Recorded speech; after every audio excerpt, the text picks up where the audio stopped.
E aí eu queria saber quem conhece a história da síndrome do sapo fervido. Quem já assistiu palestra minha já conhece essa história, né? E aí, gente, o que que acontece?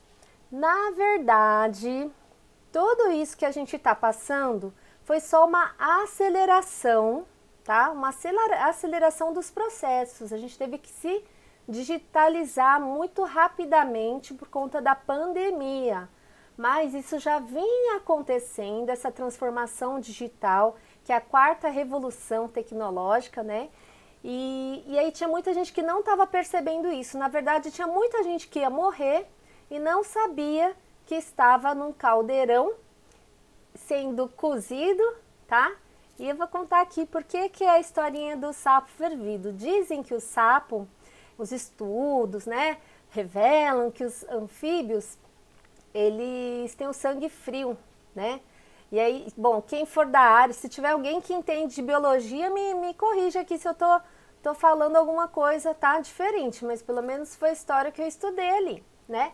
E aí, a historinha do sapo, o que que acontece? Que se a gente pegar um sapo num lago e colocar ele dentro de uma panela e colocar no fogão e ligar e começar a aquecer, da água gelada, ela vai ficar morna e vai esquentar e ele vai ficar lá quentinho, inchado e vai morrer fervido, entendeu?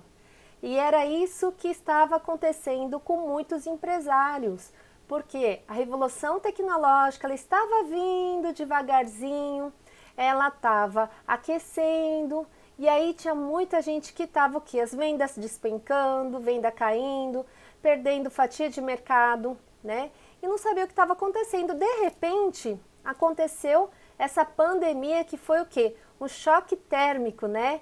É mais ou menos assim. Imagina um outro cenário de um outro sapo que você vai pegar esse sapo, né?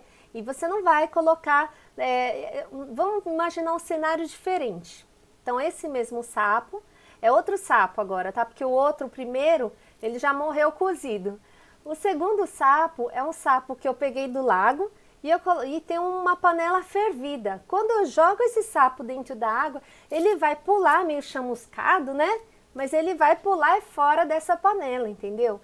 E aí é isso que aconteceu nesses tempos de crise da pandemia.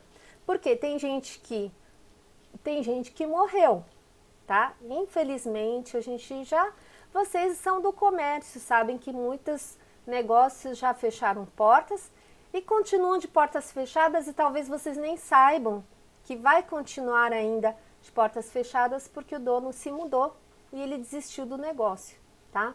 Quebrou, né? Já estava meio quebrado e aí veio a crise e aí pronto, acabou, só acelerou o processo, tá?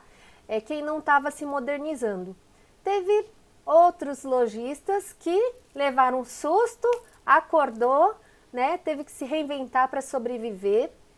Eu tenho um grupo da mentoria, eu vi até nossas colegas falavam, lojistas, né? Elas falavam, poxa, Nancy, eu estou pensando em fechar minha loja, estou no desespero. E aí mês passado eu recebo mês passado foi dia 30 agora, né? Na virada do mês que a gente faz o fechamento do mês, o balanço lá com a turma. Aí a mesma lojista falou, Nancy, foi o melhor mês da minha vida, com tanto tempo de loja, eu nunca tive um mês igual a esse. Falei, nossa, que legal, quer dizer, ela se reinventou, tá? Então, é sobre isso que eu tô te falando, tá? Então, síndrome do sapo fervido é que não seja esse sapo, tá? No final eu vou explicar como que a gente vai fazer para mudar esse cenário completamente.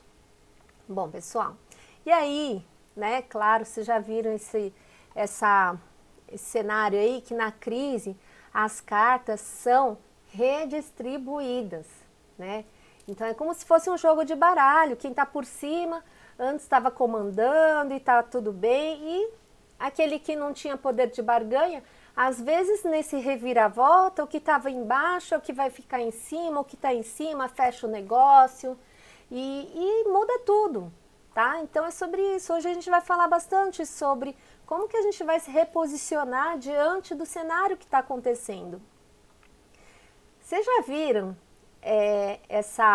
esse ideograma aqui, ó? É um ideograma chinês, tá? na crise.